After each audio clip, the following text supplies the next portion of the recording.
Hello, guys. Welcome to the DGCL podcast. Introduce yourselves. My name is Paschal, founder of DGCL Digital Cloud Academy. DGCL podcast. And as working solutions architect, part of the team of DGCL. DGCL podcast. Hi guys, my name is Keze.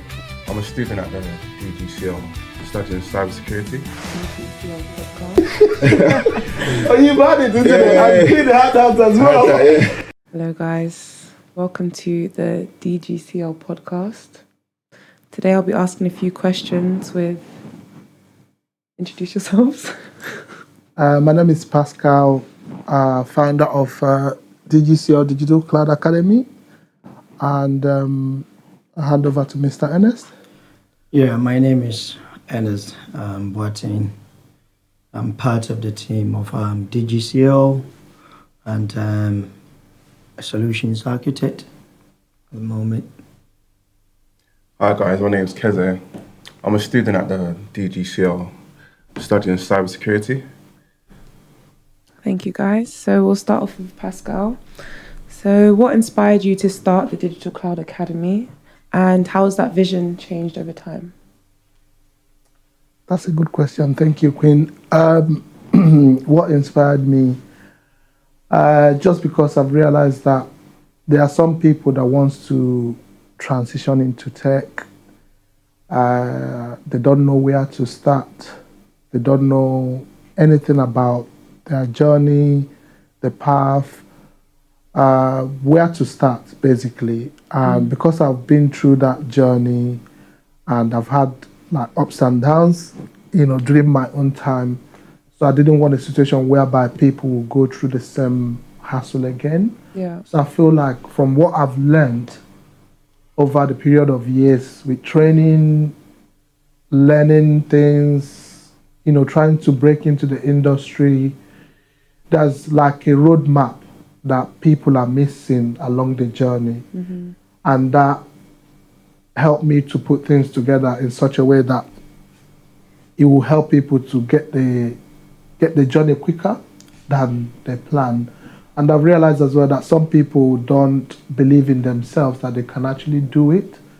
And they think, you have to go to university to go and study cybersecurity or DevOps or computer science or software engineering. That's self-learning. You can do self-learning. You could join a platform bootcamp and doing all of that. So that has helped me to actually realize that you need to put something together to help people to actually get what they want and do the transitioning, and that's it. So what are some of the biggest challenges you faced in the tech space? The challenges I've faced will be not knowing who to contact when you're in need to clear some of your doubt, especially when it comes to mentoring. So I still believe that mentoring is a big part of DGCL. As everybody knows, you have some mentees, right? I think you have one or two now. Yeah. Mr. Ernest have got like loads of them, Yeah.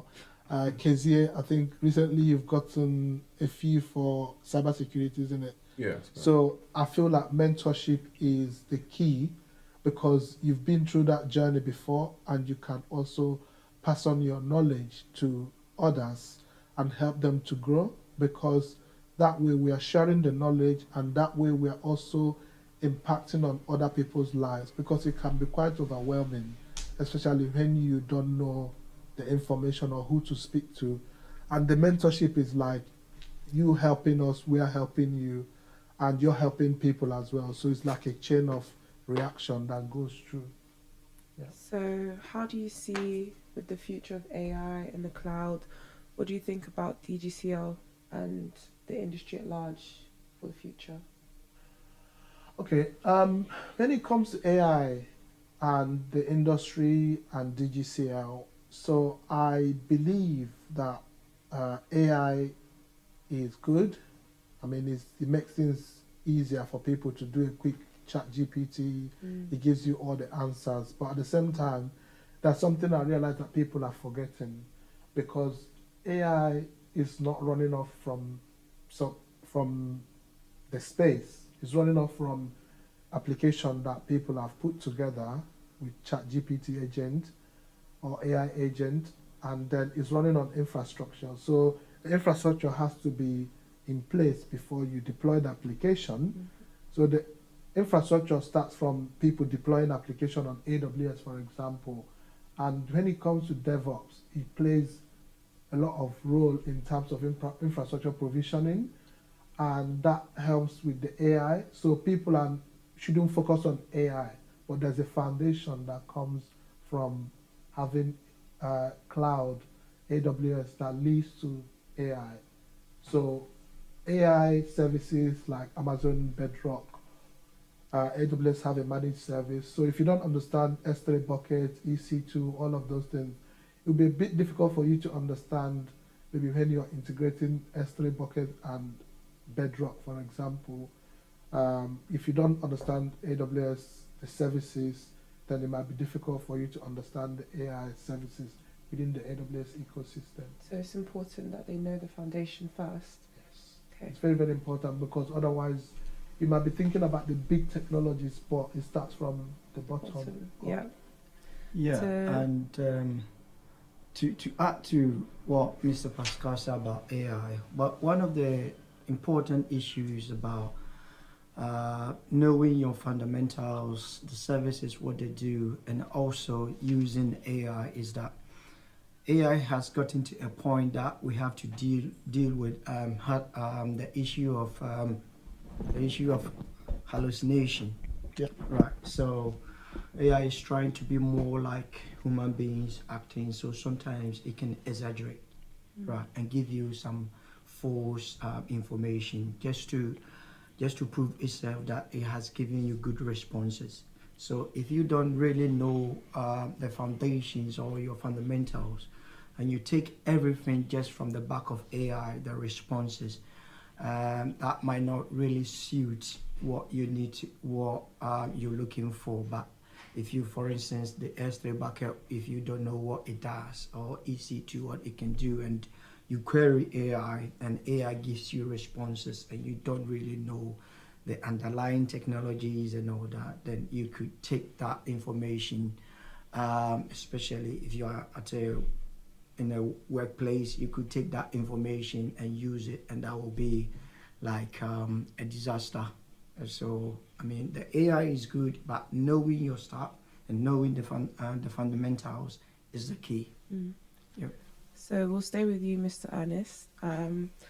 What role have you been learning at DGCL? Yeah, so I'm solutions architect. So what I would say is that I'll talk a bit about being a solutions architect. Like, who is a solutions architect? So a solutions architect is more, let's say, you are more liaising between different departments and different groups and different teams, and you're communicating. So you are more concerned with converting business requirements, right, into valuable technical solutions and plans. As a solutions architect, you think more about the technologies to be used, and then you're also thinking about how to communicate between people, how to really communicate your ideas for different teams to understand. For instance, if you are doing a solutions for, let's say, fraud detection, and you do your design, you need to, because of security aspect, the security team needs to come in. You need to communicate to what do they have, what do they want, what kind of securities have you put in place. For instance, the encryption in transit, TLS 1.2 and above, or 1.3, which is the latest, and then the KMS encryption at rest, your S3 bucket, and all those kind of things, and your streaming. So the security people needs to be happy, or to know that what you are using is the state of the art technology that can provide the real security you need to speak as a solutions architect. I will speak with the DevOps guys to know what kind of processes, especially in CI/CD pipeline, what kind of processes are they going to use, what kind of infrastructure are they going to provision. So I need to speak with the product team to establish project timelines and to talk about things like what are the milestones we need to achieve step by step. So all of these come into play. As a solutions architect, also, you really always have to stay updated with the latest tech in the market, because it's a really fast moving environment in tech. So a technology you may use today might not be relevant tomorrow, especially with AWS. They constantly are upgrading the technology. They are adding a lot of things to it. About a year ago, S3 didn't have Bedrock in it. Now they've added S3 Bedrock, and then they've made also S3 bucket as some kind of structured data and unstructured data. So the technology keeps on expanding. So you really have to be on top of the new technologies that are coming. You also have to find the fastest way and the best way of at every step or every stage. You need to get the best technology, the fastest to really solve the problem. Mm-hmm. So as a solutions architect, I can say that you should always be at the edge of technology, right? And the qualities as a solutions architect is you always need to cultivate problem. You have to have problem solving mindset. When you are solutioning, you need to have an approach of having like creating different problems, like approach problems from a creative mindset. So if you are solutioning, you need to come out with maybe one or two designs so that when it gets to review, you can always come out with the best. You don't have to stay with one. You need to do a root cause analysis. Let me just ask you as well, what kind of companies or industries do you think need solutions architects? Wow, that's a great question. There is no limit or boundary to what kind of companies and organizations that need solutions architect. It's everywhere. Mm-hmm. It's everywhere. As the technology, as cloud, improves and cloud expands, a solutions architect is needed everywhere. And not only a solutions architect, DevOps engineers also are needed everywhere, because as a solutions architect, companies or clients comes to you with a very vague issue, right? Oh, we have this data. We don't know what to do with this data. We want to move it to the cloud, right? It's a very vague problem. So you need to really drive with the requirement gathering, speak with them, ask the right questions. So how do you think DGCL has helped you? Like, what are the unique resources they have provided for you to learn how to do this? All right. So what DGCL has done for me when I joined is that you start from a background where it's either you have a background in tech or you don't have a background in tech. And they guide you through the careers, either a solutions architect or either a DevOps engineer or now as cybersecurity. Yeah, the services are and the professions and more to come. And more to come. And more to DGCL is growing, so more. So, Mr. Paschal, for instance, is very good at sporting where you would excel, right? So through the program, through constant communication, guiding you what to do, giving you all the assignment, and picking some things from you. For instance, is this guy? Does this guy likes to talk a lot? Does this guy wants to be more reserved? Right. Does this guy has a mindset of creativity? Yeah. Right. Does he like asking questions? So with this, he can tell you So they tailor your needs to the role. exactly. So he can tell you, okay, I see you are a solutions architect, and I think his guess or his direction hasn't gone wrong. The people he has told them you Hopefully. you are a solutions architect. I mean, I've gone into solutions architect and they are doing well. People, he said you are a DevOps engineer. They've gone into DevOps engineer working now, and they are doing very well. So that's the guidance. And one thing which is also really And the man by your side is for cybersecurity. yes, Yeah. and one thing which is good is the network, right? Apart from the DGCL itself, the network of people who are training that you can speak with, and those who are already in the industry, is fantastic. I mean, I don't think you can get this kind of training and this kind of networking anywhere else. Yeah. So Thank you, Yeah. Mr. Ernest. So we'll move on to Keze now to talk about cybersecurity. What exactly is cybersecurity and why should regular people care about it? And how has DGCL shaped your learning? That's a good question. So cybersecurity is just the practice of defending computers, networks, and digital systems from unauthorized access. So it's important to protect it from like breaches, disruptions.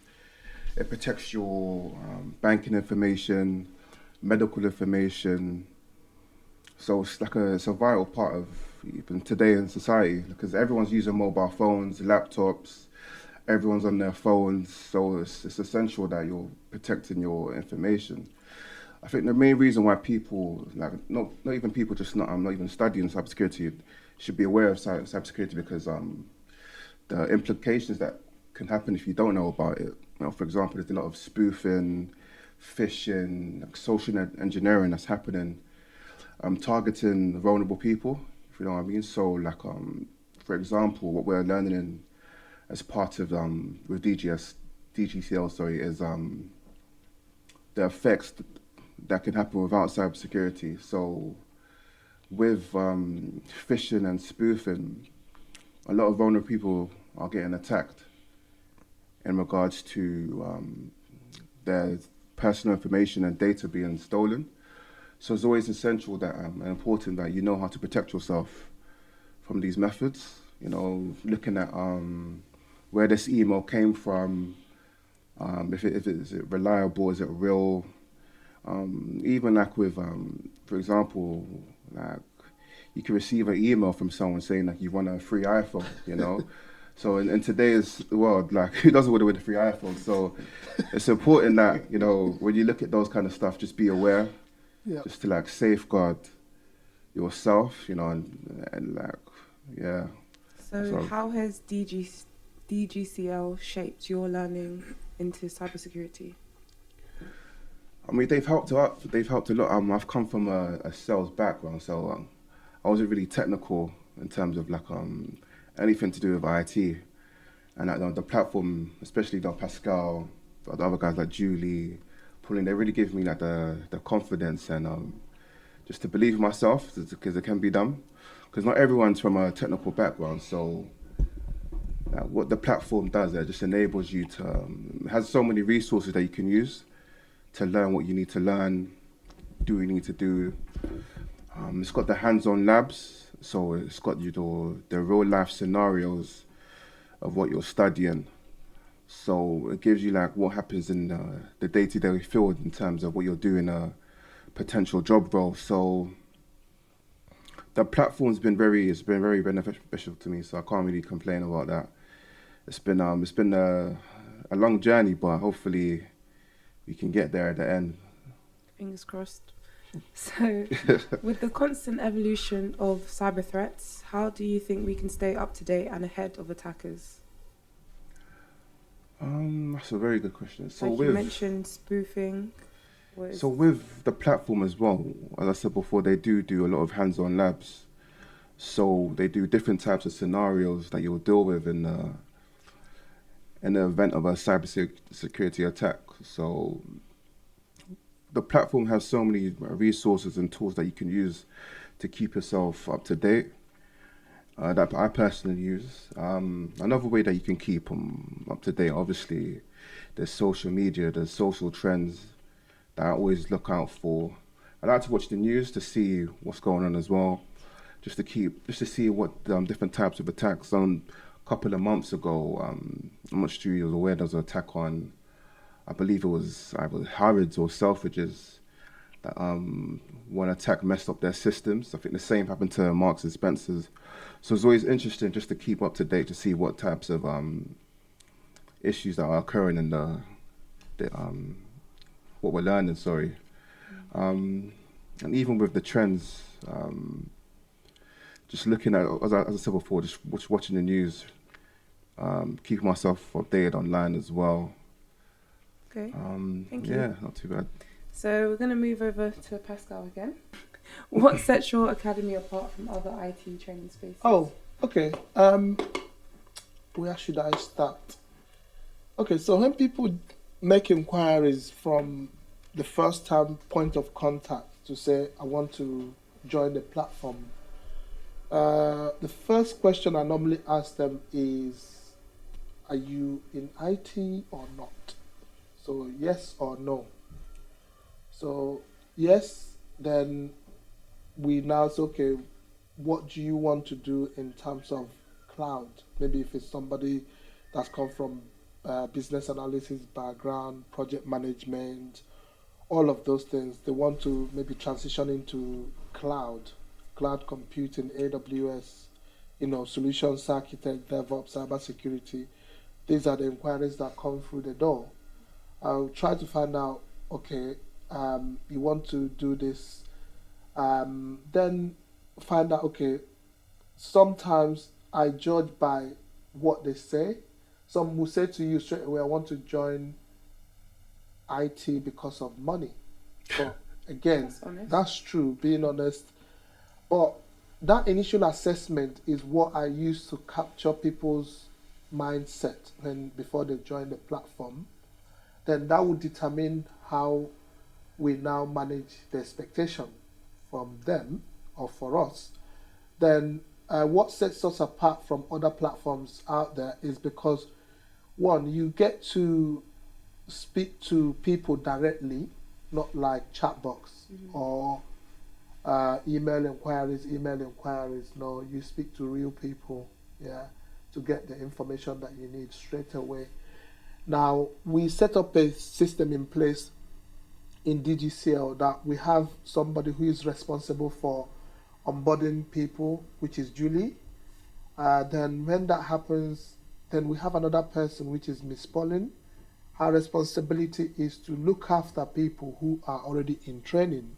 So what that means is that if somebody is in training, you can't just leave them to do whatever just like that. Sometimes they're struggling with their mentors, with the login, with the credentials, with the access to whatever they need. So what sets us apart is, one, we make sure that by the time you start joining us, we understand your need. That's number one thing. Secondly, you get onboarded with all the onboarding process. We do one-to-one induction for you because some people don't know the platform. It's easier for you to onboard somebody and say, we could create a manual and say, here you go, take this manual, click on that, but no. Because when you give them the manual, it doesn't feel human interactive. So everybody who joins the platform will get the opportunity to have proper induction, to go through all the documents, all the platform, walk them through everything. That's another one. So also, when you come to the platform, if you want to go into DevOps, solutions architect, or cybersecurity, I try to understand that person from the homework that they are doing, Say, for example, KZ did one of the homework that we put online as one of the sample template for people to look at, because you need to understand how they write. He's one of an example. The way he writes made me, Mr. Ernest, made me look at him and said, you will be good at solutions architect. So there are some people that they don't want to write much. They just write one line. And I'll be like, I will start thinking that person could be a DevOps engineer. That's me. Because just I only did one word. so Yeah. you could understand, because as a DevOps engineer, some of us in DevOps space tends to struggle to write. They want you to give them the command line, the CLI, let them do the hands-on part. For cybersecurity, you need to have a mindset of security to make sure, curiosity mindset. Yeah. That's one thing you have to have. So when I put all of this in together, I will now say, okay, this person should be in that position. But we don't also make that decision to make people understand their path until they pass the first training exam, which is the cloud practitioner. So what sets us apart is the roadmap that we create for you end to end, the training and the certification, the mentoring, the on-the-job support as well. We have that in place. We have a lot of resources out there for the live classes that we do every Saturday. We have a Wednesday meeting for people that comes together to like talk about things. We do like different exercise just to keep people going, because that helps people to actually have the mindset that they can do it, because it can be quite overwhelming, so you need to find a way to support them. So the support, I would say as well, is 110% there for people. So that's what sets us apart from other people. So what is the experience and expertise of your instructors? Are they up to date with the latest technologies, and how do you make sure of that? 100%. So we have all the instructors, they are actually practicing in the industry. So they are not coming to read things off the slide and say, here you go, this, that. So like some of them I've met, when I started doing this since 2018, 19, 20. So with that 5-6 years experience in the industry, you somehow believe that they will be a good instructor, isn't it? And they have the industry experience as well. So we have the ones for DevOps, we have the ones for solutions architect, we have the ones for the cloud in general, because the cloud is what we focus more when people join, that people can now deviate to different paths, maybe DevOps or cybersecurity or solutions architect. Okay. And I'll ask you one more question. Right. Do you partner with industry leaders or any other organizations to enhance your training programs? And yes. Are there any future collaborations? Yeah, we partner with a lot of people. So now for cybersecurity, we have a deal with EC Council for cybersecurity guys. So the next cohort starting in September for cybersecurity, we are looking at having a partnership whereby they will also have direct link and materials to learn some things from the EC Council, which is Ethical Council in charge of in charge of Ethical Council. They're in charge of cybersecurity, so people will get like simulated labs. We give a lot for the materials, but we also feel like it's good to have that partnership. Yeah. And what other partnership we have? We have other partnership like CV writing, referencing, and all those kind of, even job application as well. We have that partnership going on. Okay. So I'll just talk a bit about DevOps quickly before we do some last questions with you. Okay, so is that your turn? Yeah. Okay, so I'll go with you then. So for you as a DevOps engineer, what do you think about DevOps? I think DevOps is a very broad term. Yeah. It has elements of automation, deployment, coding, building. So I think you need to wear a lot of hats in DevOps, be good at multitasking, and knowing what tools to solve what problems. Yeah. I think DGCL has really bridged the gap between theory and hands-on practical, because you can learn as much as you think you know, or you can learn as much as you want in DevOps, but unless you actually do the practical. Unless you like get your hands on the software, you won't really know what to do. So being, what do you call it, a successful student, Yeah. or being one of the people that have gone through that process and now on the other side of the world, which is being in the industry, how do you feel like the journey?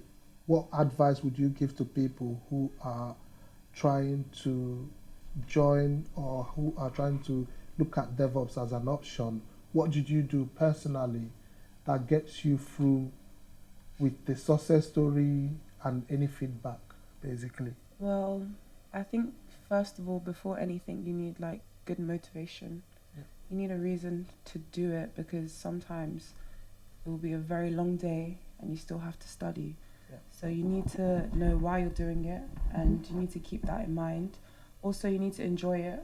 Yeah. Something that is, it's not difficult, like once you get to know the knowledge of everything, but Yeah. it can be very overwhelming because there is a lot of knowledge. Yeah.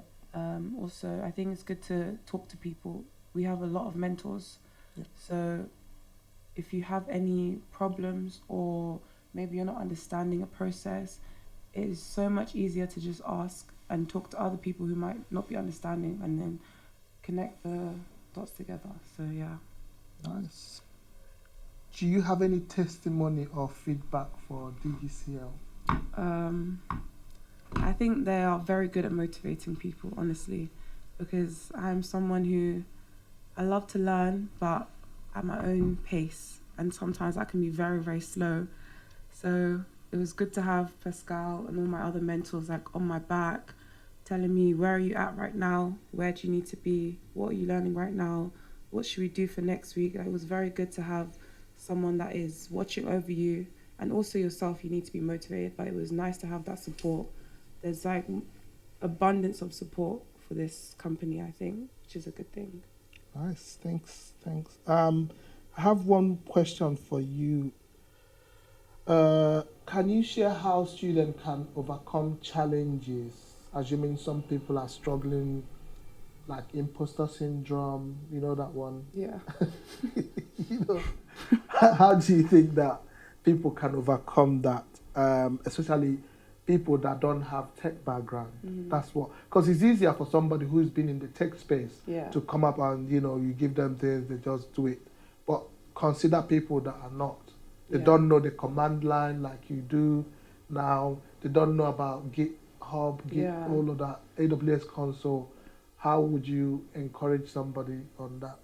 Well, I come from a very creative background of film and music, so transitioning into tech was quite scary. But the thing is, if you go in with an open mindset and you think like, I can learn this and I can do this, and you realize that everybody, even if you come from a tech background or not, everybody is still going to be learning the same thing. You're still on the same path.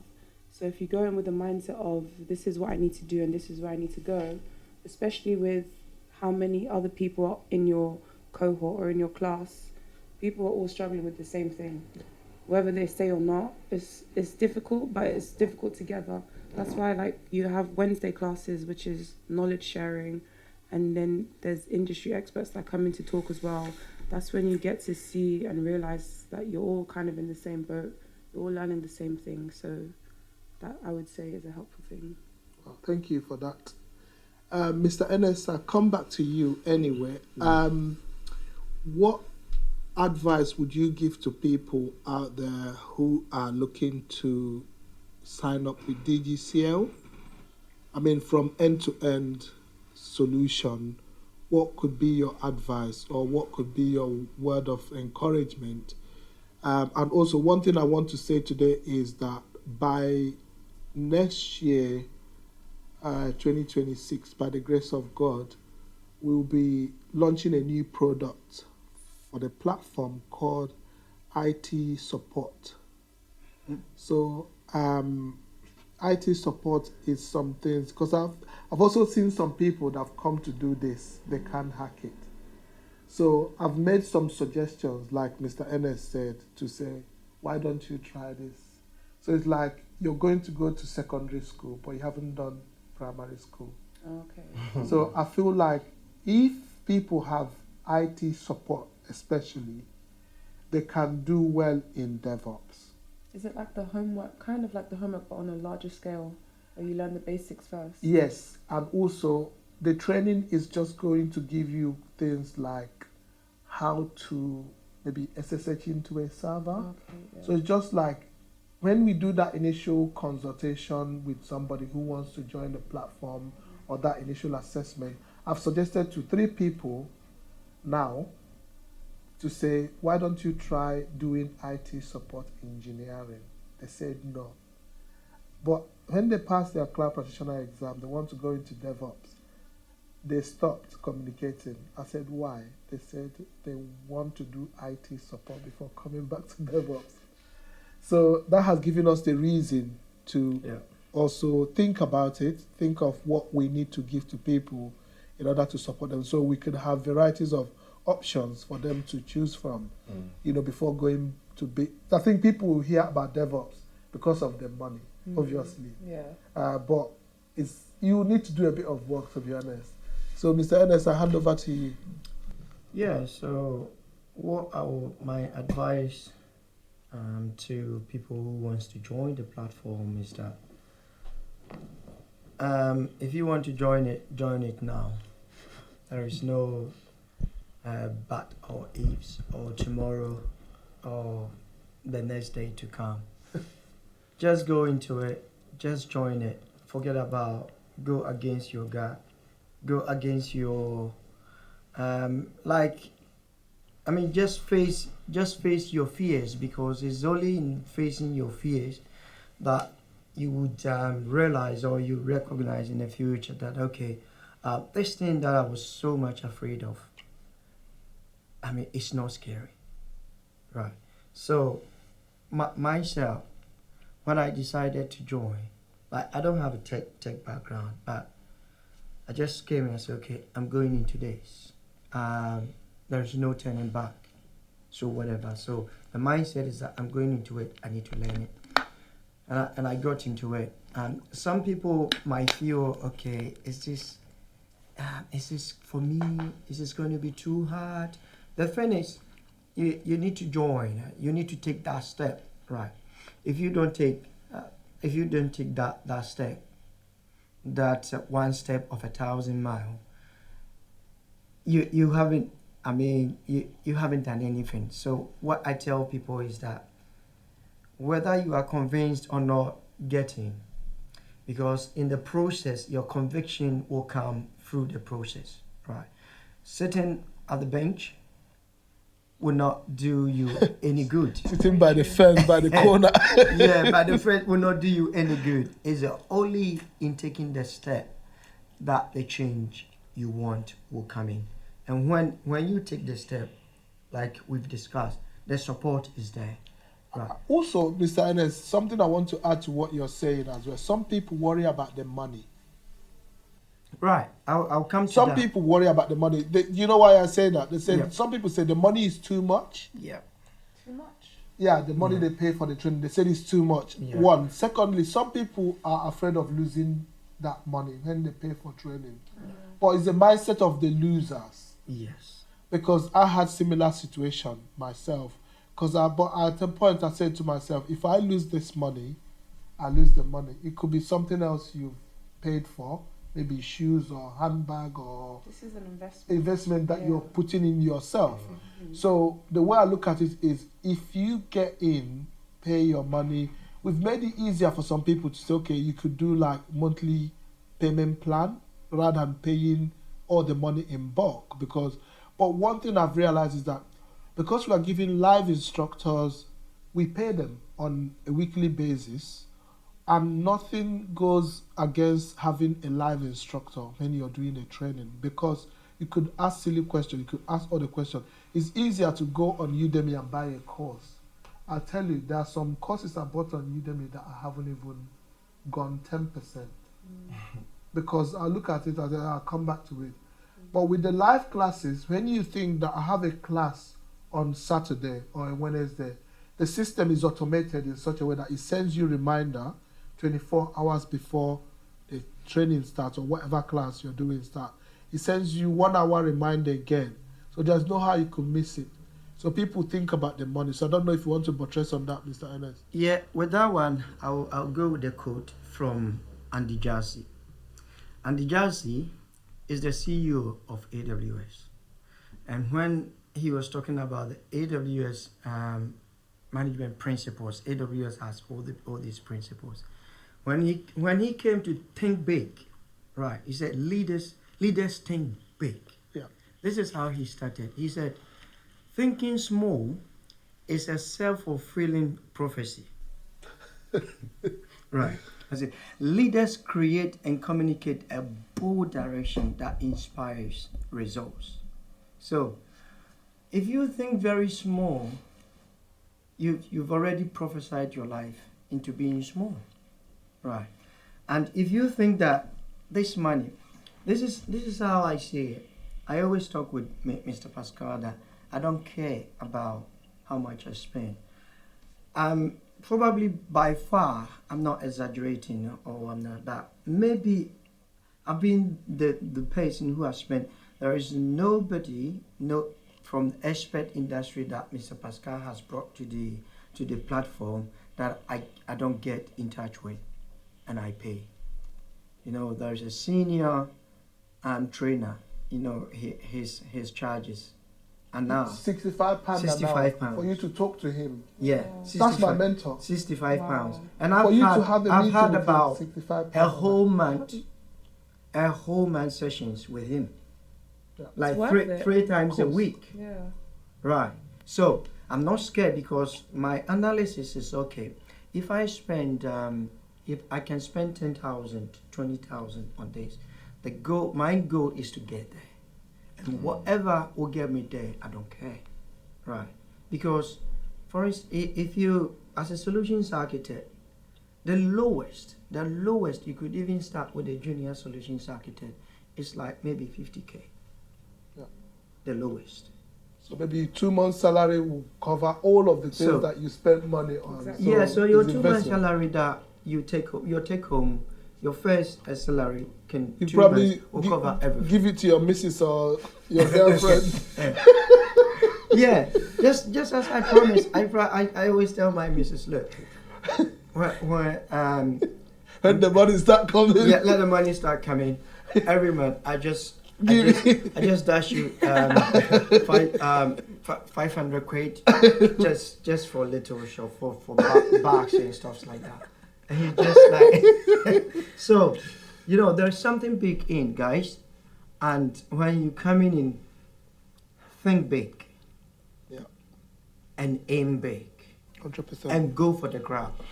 You should end it like that when you edit it. Exactly. Just think that was a Go good for the ending. grab. Look at the job. Don't be scared about the role, the position of the role. Don't be scared about Apply for anything and everything. That Yeah. some of the roles I've applied for, the money was like 6 figures, 110 grand. I went into it. I went in first stage. I smashed it, and then the second stage. I mean, the finish. They push it to a different.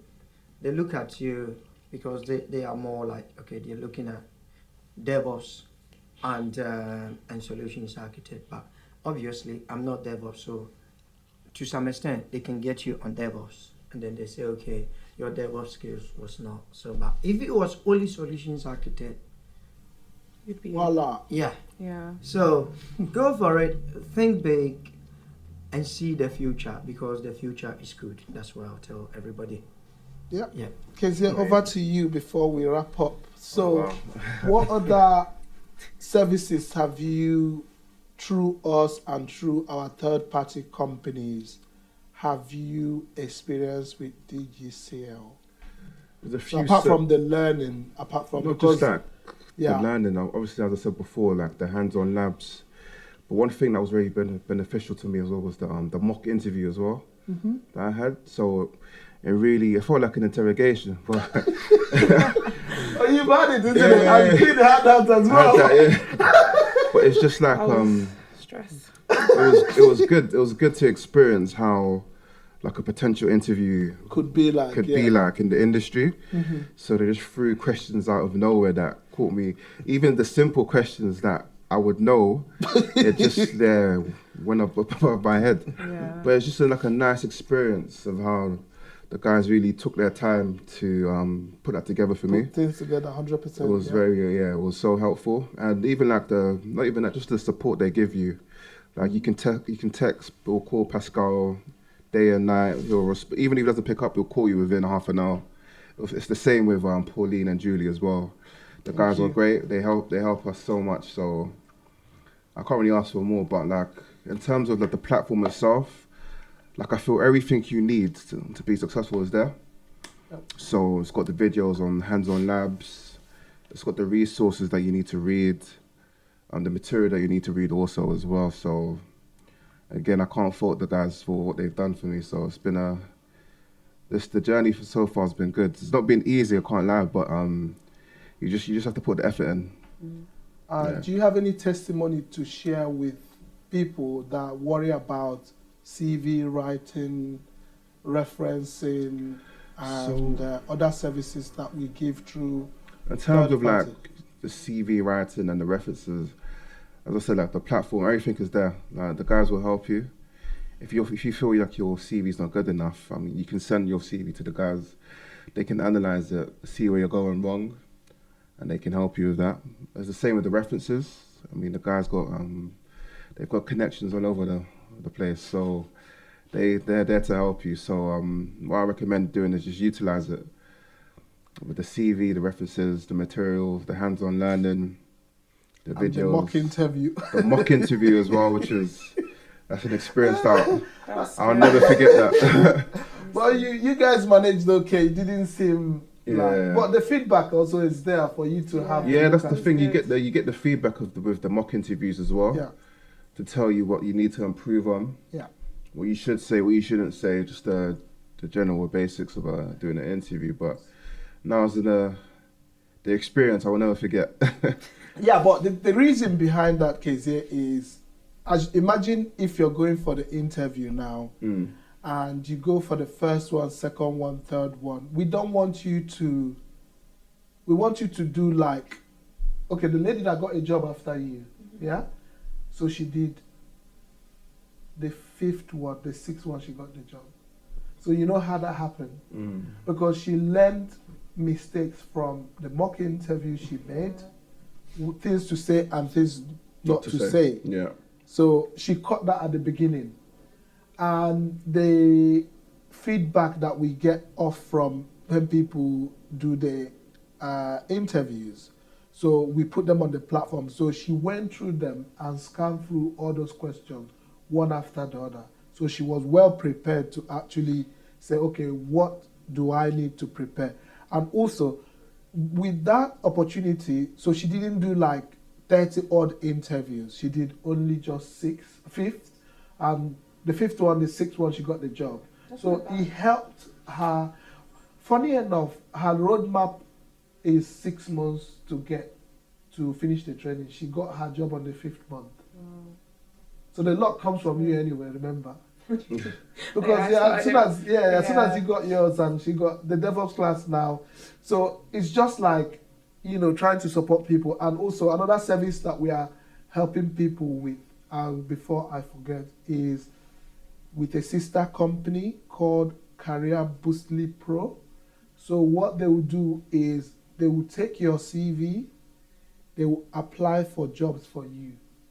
Obviously, you have to pay them. And what they do is they apply for jobs for you, and you just sit down and take the course. And then that's it. I'll put the contact of these people here as well at some point. That's so amazing. They apply for jobs. So Casey, I think you're part of the people that are on board for that. So she will just apply for the jobs for you and her team, and then you get calls, and people do get calls. So that's one of the solutions that we just onboarded now. Even one thing I forgot to even mention, like even with during the lessons as well, even you've got live recruiters as well. Yes. So you've got recruiters in the industry telling you how Idris, to. he comes to help us. Yes. So telling us how to apply for jobs, Yeah. what platforms to use as well, Yeah. and what to write on your CV, Yeah. what the recruiters are looking for as well. Yeah. Yeah. So that I feel that's quite a big help as well. We are trying our offer best as well. day in, day out, trying to find solution to support. Yeah. And one of the things I would like to add to the CV is that, yeah, when you get your first CV, I mean, sometimes it may look so overwhelming, right? Yes. And you could just put it somewhere. But as the experiences come, right, the training comes, you look through your CV, and you could even edit the CV To however you to how you want it. Right. For my CV, like I can say I have about now 6 or 7 versions of it, Yeah. and it's also based on the interviews I've done. Right. I go for an interview and how it goes. I come because the thing is, the interview is everything. Apart from the training, the interview is everything, because you can spend, I can tell you, you can spend 10 years learning. Yeah. Right. You will not learn anything. But the interview is the real deal. 100%. The interview will review you yourself, right, and tell you who you are. Yeah. The interview will let you know how much deep you have gone, or how much You need less, to- how much surface Say it's so you scary are. though. Exactly. And the interview will also review your CV, because what happens is that sometimes some of the interviewers will go through your CV one by one. Well, let's that step by step. And Yeah. pick stuff and ask you questions on it. So you would come back, you come out of the interview and say, oh, this thing is even on my CV. I haven't even looked at it very well. I remember I had an interview, and the interview was really going very well. It was really going very well. And the guy picked something on my CV, which was the stateless Mm-hmm. and the state for Application. application. Well, before the interview, I went to their website and they had done a similar Oh wow. project. Wow. But I was interested in other project they had done, Oh and I wow. focused my attention on that project. I said, so I just read through what they had done, the state for converting, so I didn't really take so. An interview, he picked that one. And so we were going through. I was asking me, so how did they? And then he asked me a question about, so was this like virtualization or microservices? And that's where.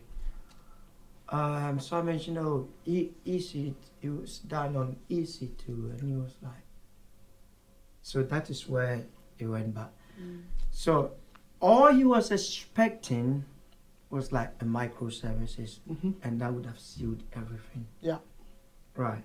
And then I came back. So after the interview, when they sent the feedback, they told me, yeah, everything was all right, but they were not quite convinced on that area. Yeah. So I went back to look at the project again, and it was microservices. So with that, I went back to the project again, because I did that project. I didn't go back to it again Before the interview. before the interview. So that interview reviewed the CV for me, and then that project for me, and I went back to it. So that is what is good about the interview. It will review everything about you. And then one thing I will say also, you will use the interview to do another interview. Interview. 100%. Yeah, that's a good thing about it. So for it. now, when I'm going for an interview, I know I've done a lot of interview. The question might not be the same, But similar. but similar. But I can use previous ones to answer The experience, yeah. Yeah. 100%. Yeah. 100%. Yeah. Thank you, guys. I think we've come to the end of the podcast. Thanks, Queen. Thank you, and thanks, Mr. Ernest. So we'll probably go and get some lunch and fully engaged.